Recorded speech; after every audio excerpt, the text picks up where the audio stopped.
Yusin. Although you could be setting up for surprising Yuzin for Yuzhong, excuse me, first pick. I Yeah. almost just call Yuzhong Eugene.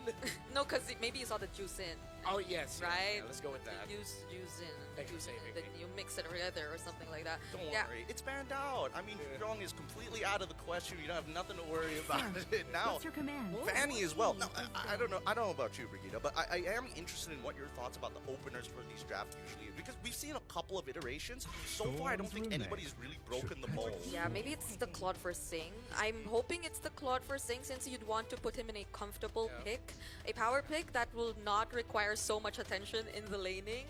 So hopefully it's that, because the Lancelot got banned too.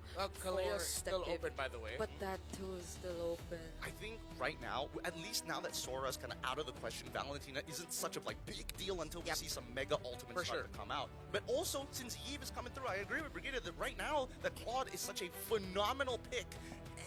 It makes a lot of sense. What other marksmen do just as good? At the end of the day, Kalea locked in, Purifies locked in as well. Yeah, for sure. So I think for Boostgate, considering just how good Claude has been as the top gold laner right now, just pick it up. I would not mind. And then just get another power pick that you can pair with it. Maybe not your jungler, that would be way too greedy. A YSS Claude together will show a little bit too much. But if you can get one of your EXP laners or mid laners. Yeah. What about the Eve, maybe? Banned out. Oh, never mind. Yeah, first ban, first ban. That's true. So you didn't have to think about it anymore. Instead, Oh, Kazue! yeah, it's Kazue's Haya, of course. Claude, no doubt about it. It's just been the hot pick of the tournament meta so far, and there's no reason not to do it, especially when teams figured out very quickly that fighter emblems make this hero kind of disgusting alongside with carry. Yeah. Add to that the change to the DHS. Oh, that too. Yeah. I'm wondering if Boxy wants to get the Cho again this time, because in a way it could potentially answer some of the problems with the Hayabusa. And oh, never mind. There's the Kalea already. Yeah. But what if Wadu decides to be like, let me show you some show damage. Oh, Let me show you what the Indonesian solo queue has taught me. Then that would Damn, be... Joe. Instead they get the Fredrin. At least they have ways to answer back against the potential dives that'll come in. Because I think Boostgate so far is really going for a dive comp. So you'd want to be very cautious of the picks from CFU. Are we in like March of 2025? This is one of those openings I'm pretty sure all of us during our regular season, that was the go-to. Yeah. You know, if Boostgate wants a crazy, unique pick here, I wouldn't mind if they open it up for a Lilia later on. They're up against Fredrin in terms of the mid lane, because I don't think Burst is going to do them any good. I want like constant, sustained damage and that you just continuously pop off. But who the heck am I, right? Don't listen to me. I think there was arguments for both Farsa and as well as Lilia. I think Farsa is more of a comfort pick coming in from Identity. We've seen him perform decently well when he has access to Feathered Airstrike, but more importantly so, when I look at BGG's composition, it's very like, I come in, I use my abilities. If nobody dies on your side, you can do whatever you want. You can park your car in my garage. Yeah, so maybe they have to be considering those picks that could disrupt whatever they want to do, and that could stop the momentum coming in for the fight. So the Yuzhong is still open for Wadu. Yep. So is the Lapu Lapu that you might want to consider that now that you have the Farsa in your lineup. But they take out heroes for Sing instead. I like it. At least for Tizet, he's one of the few coaches who are like, I've seen this meta before. Wait a second. So they get rid of the Granger, right? Which is usually a natural comparison when you have Fredrins on your side, because you want to kind of snowball out of control with slow incremental leads that you get from lane, and then coming into the mid game, that's when you can start to pop off. With the Gatot ban from the side of CFU, which is honestly kind of interesting, but at the same time, they already showed their roam. This way, they know for a fact that BGT must take control. Wow. The question is, how do you set it without the Fredrin? They seem to know who to target. It's really Sing. Yeah, and as expected, they take away the high loss as the last ban for CFU. So the best roamers in terms that you can pack Revitalize with are gone. Grok's gone as well. What? They end up picking the Phobius. Why? They could have just gone to like Uranus. Yeah, what are they preempting? They already took away the carry. They're denying Arlet for Arlet, EXP. yeah. The Yuzhong, honestly, Yuzhong does pretty okay in this matchup as long as you don't mess up level 2. Or what are the other marksmen that are still available? Or is Sing gonna be forced to use a fighter? Because like if it's fighter gold laners we're talking about, Yeah, they're but gonna. that's gonna lack damage for. Yeah, Maybe. at least with a very strong spell vamp. That kind of kit for the two side lanes, both EXP and gold, so that you funnel everything into the Kimi as your main and only carry. But up against a Hayabusa and Farsa, that's going to be way too risky. You're going to need another carry to go along with this. The Moskov makes the most sense to me. There you go. As you mentioned, yeah. And the Lapu Lapu called it as well. I don't know.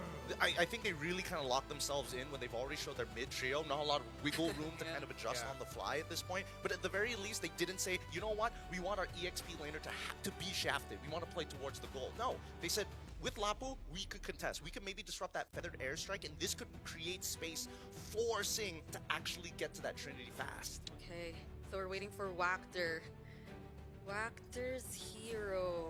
So not in a lot of revitalized heroes, as you've previously mentioned. If they're looking for pick-off heroes, I know one. Oh, Minotaur. There's still a healer. But you were saying about pickoff. yeah, the Cho's still there. They want to match. They have decent burst. The Khalid. I was thinking of this earlier, but then I wasn't sure if it was doing too well in the recent matches. Well, I think at least for BGT's side, looking at their lineup, I think their biggest problem is like, if we don't move out of the lane first, we're going to have a little bit of a problem as much as we want a roamer who can actually pick off and set. So at least with Khalid, we have some form of counter engage just in case things go bad to set up for Farsa. Yeah, and there's not a lot of burst damage to expect just yet. So the early game might not pose that much of a threat, and he could just keep on checking the bushes for his team. So I think map control is going to be very crucial, considering that there are a lot of heroes from CFU who could just dive or jump in and look for the setups as well. Early to late game potential, leaning heavily towards Boostgate. The other departments in terms of survivability, controllability, that's where it evens out. But interesting take for these two. In this elimination match, remember you need to survive this series if you want to keep tournament hopes alive. Let's see where this momentum is going to lean into. Who's going to tip the metronome first? CFU on the blue side facing up against Boostgate Esports on the red. In terms of jungle starts, it's going to be Detective on his purple buff, but we're looking at Exy. Where is Haya on his purple as well as Wactor already getting chunked down pretty low, and that's the power of Kimi in the earlier stages. Yeah, just when I said there won't be as much burst damage, he just stood there in the mid lane, probably tanking a lot of the basic attacks from OP. So that's quite unfortunate if you were to look at Boostgate Esports. But this is looking like a Lethal Wanderer immediately going to CFU's side. And they're just going to maintain this disciplined start as we're used to seeing so far. Moxie. I mean, the knockup is good. Wactor, he doesn't have his flicker, but he should be able to out-sustain it for now. His identity, having to use his Purify and Wings by Wings. All defensive spells have been taken out of the hands of CFU. Very expensive Sing. He's okay. Luckily that Quad Shadow didn't connect. It was like a pixel off. Honestly, because of that early game CFU had, I don't think there's any reason for them to hold back as much anymore. So they could just play it out as aggressively as they want, but still with a bit more caution because Boostgate can turn things around. Yeah, lots of thrills for both sides. You know how important the aggression is, while there are Master Assassins for both gold laners. And of course, as expected, it's going to be the fighter emblem set for the Claude. Yeah, no, it just goes to show how mana hungry Sing needs to be on this Moskov to actually get good trades against the Claude. But now, going for the first contestation here on a very small objective. It looks like CFU have got the information that they need as they start moving down to hopefully unlock one. They get Exy, they punched him. Boxy underneath the Tarn, tanking too many shots. Force the flicker out as Detective slows the back line of Wactor and Kazue. Yeah, the enhanced basic attack latched onto the Phobius. That's why he got dragged under tower. Okay, OP's already level 4 now, so they might want to go for this. They've caught Identity, forcing him to flicker away. His Purify's not back up as Wadu flickers forward, and Detective secures the first turtle of this game. Exy, don't go back in. They're just gonna walk. They just need to walk away. Oh, he dodges back in, hoping that Whacker is gonna get back into the fight. He gets on top of OP, but doesn't hit anything. Even with the Spear of Destruction, this could be an opportunity as he gets back in. Zing!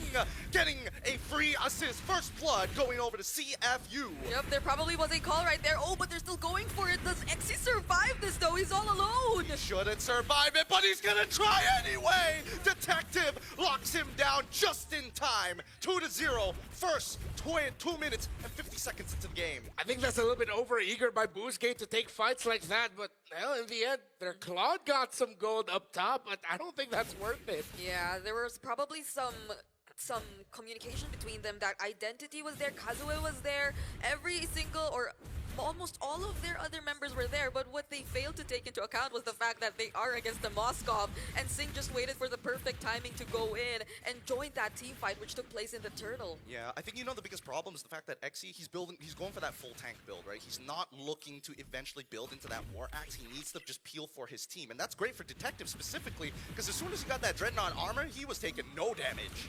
Thinking that maybe that also could have been the bait. Could that have been part of the plan? Identity? Oh. He's gone. Yikes. Can't do anything. No Purify, but Retribution was used by Detective, though. Yeah, but that's not gonna stop them from just constant invading. RX there.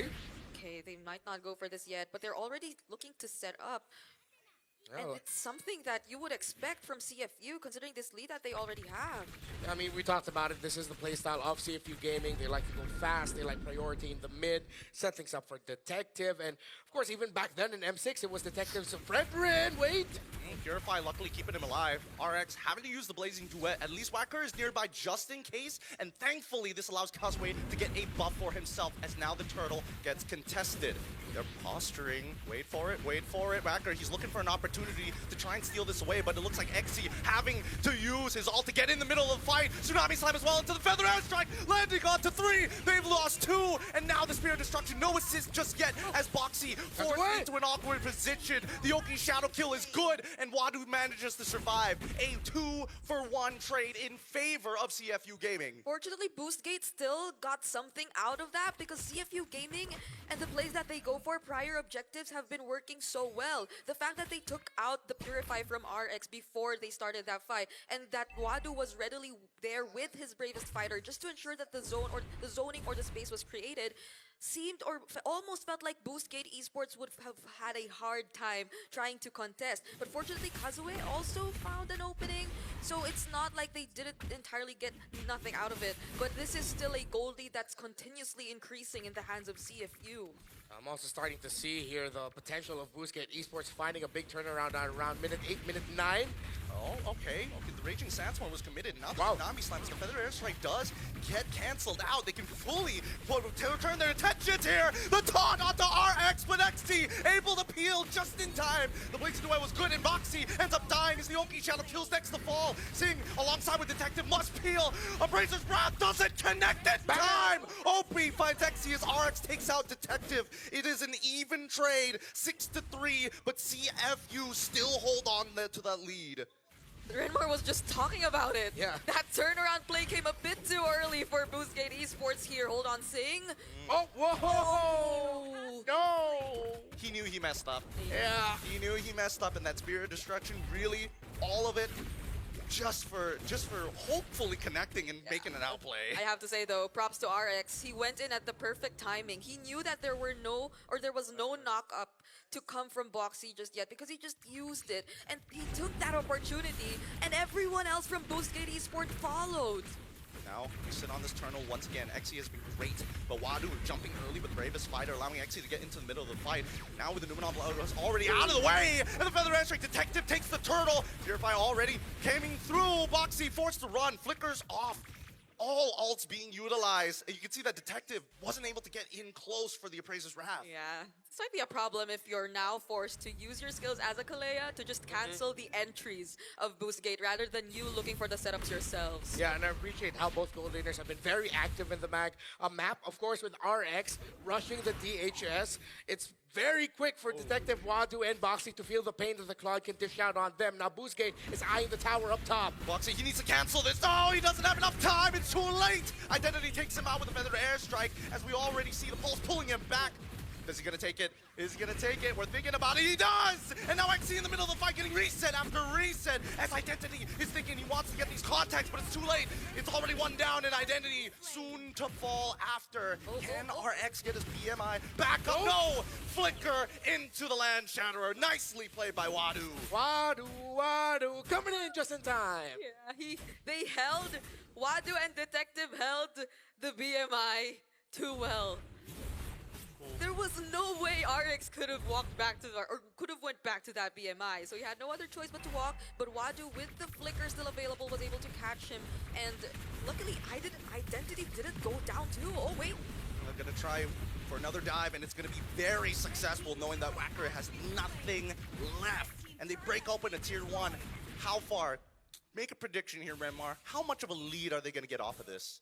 Oh, I think they could eventually swing this into a 4-5, closer to 5 later on, if they can keep expanding the presence that they have in the map, considering the mid tower as well. Just they're quite even.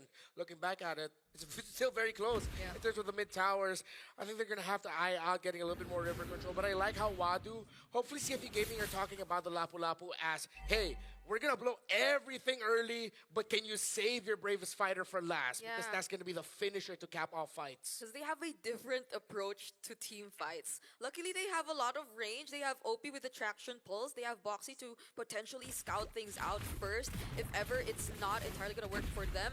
But now that you've mentioned it, Wadu is something Boostgate, or is someone Boostgate Esports has to pay attention to. I know XC is doing at least or somewhat the same job, but the thing is, he's going in first, and that CFU Gaming constantly has been able to find ways around to punish. Yeah, I mean, look at the way that they're playing, right? CFU, in every single one of these neutral fights, they take the fight first and then the neutral after. They want to turn this into a no contest. Right now, they're not in position to do so. They've already cracked a top tier 1, and Detective is going to start off taunt onto XC's side, and now they instantly cancel out the feathered airstrike as they jump back into the fight, moving away to try and make sure that the mud in the water is cleared up. Raging Sandstorm on to 3, followed by the Blazing Duet on to 2. Boxy is dead, and now Detective must hold. Oppie and Singh move back. A no contest, turning a 3 into 1. The Sharks get whacked by Wachter. And what did Wachter do? Wait a minute, that was close. I've seen way too many instances of that actually happening. Okay. An odd occurrence. Okay.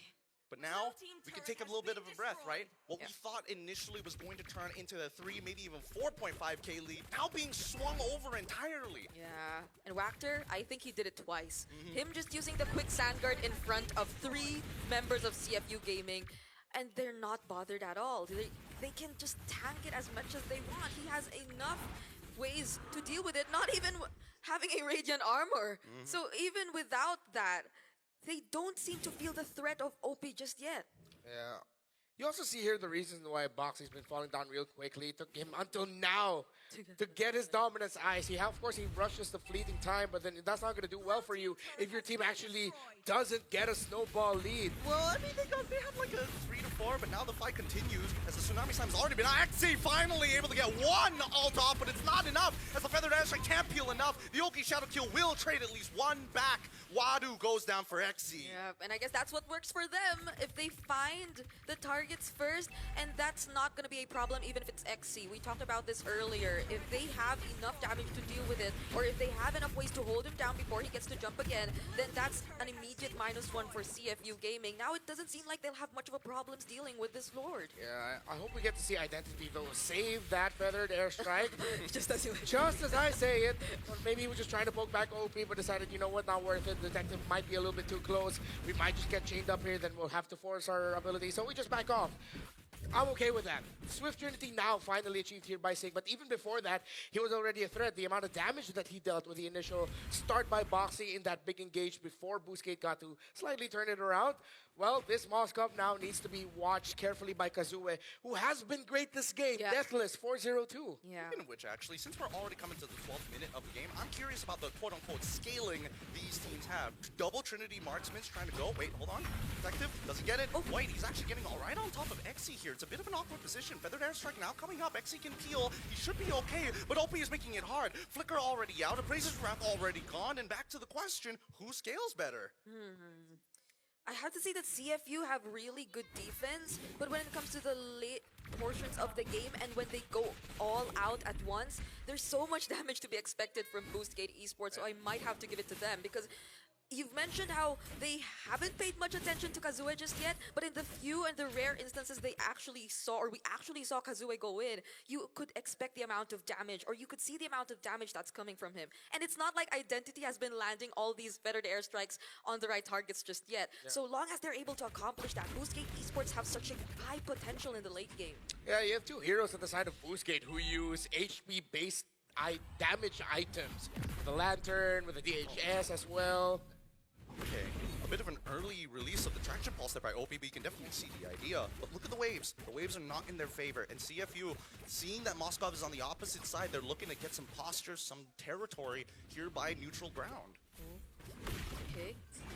Very close. I was hoping Wadu would hold the bush a little bit more. No one's resetting this?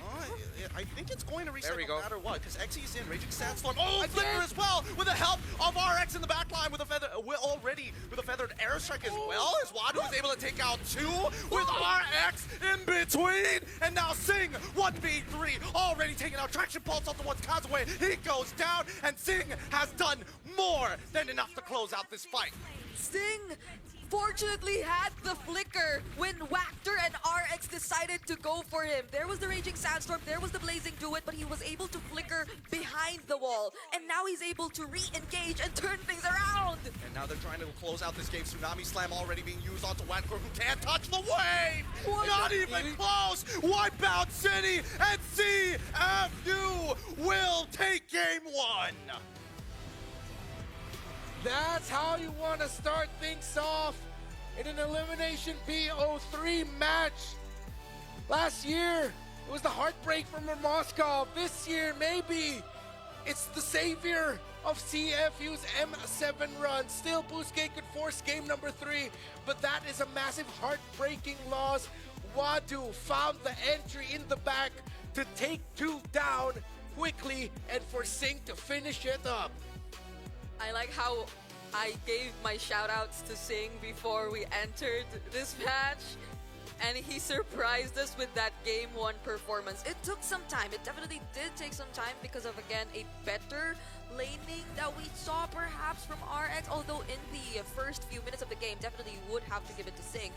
But it's not like it was an instant guaranteed advantage that we saw in the hands of CFU. They had to wait for this moment. They had to work for this moment, and they did not let us down. I literally think it came down to one mistake, because they were on the up and rise. They took the momentum back, they got caught with their pants down, and unfortunately, Identity was just sitting on top of the battle mirror image, which allowed the EXP laner to just cut both of them. So it's just one of those unfortunate events. Yeah.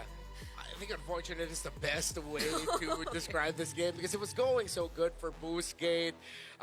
CFU also very competitive. I feel like Wadu found some key moments as well to ensure that CFU Gaming would be able to get a little bit of more control in the game. They're not resting on their laurels. They know that the job isn't finished just yet, but that should feel really good for CFU.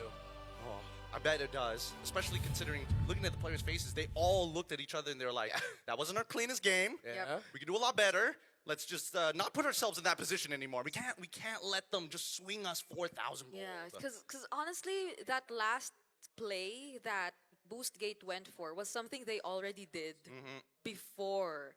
It was something they did earlier in that game. So it was in the exact same spot. It was right beside that that single jungle creep, and then The Golem, yeah. yeah, the golem. So Yeah, the exact same spot. it's the You're right. exact same Yeah. spot, and then for some reason, I guess they would, or CFU definitely would not allow that to happen twice, because that would be too much. And they had a lot of ways to get around or to get out of it. Again, I did highlight the flicker that Sing had and used just to get out of the range of both the Blazing Duet, not even the Raging Sandstorm, because he was able to dodge that by himself, by a sidestep, and then he used the flicker to reposition himself once again. And the MVP of that game has to be Wadu, because you mentioned it. He was the guy who jumped towards the backlines, who opened things up for Sing to do his job. Yeah, 4, 2, and 8, that dive to the back. This is why man-marking EXP laners is so important in MLBB. With the sheer damage output, the best EXP laners can dish out.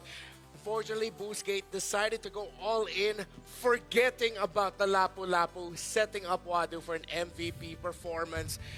So let's do this thing now with Brigida. Yeah, and even earlier, right, there was a rotation coming in from Wadu towards the top lane, which ensured that the BMI was no longer accessible for RX. But if we were to look at the highlights right now, definitely a lot were somehow working out for CFU Gaming in the early stages of the game, because it's not like Kazue has been as active just yet.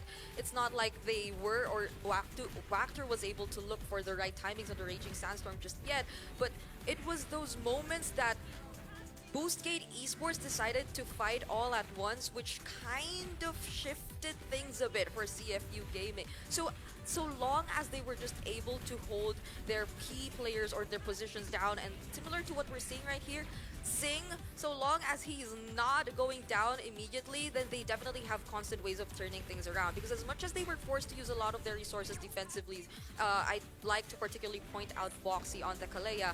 It was something that was necessary for them, and it's not entirely something that was bad, because at least they still had resources that they could use differently depending on the needs, or depending on how they needed to attack or approach that particular fight. And this was where things turned around. So I wasn't able to entirely capture that last moment, or that crucial mistake, you would call it, for Boostgate Esports, but that was, again, all enabled here by Wadu.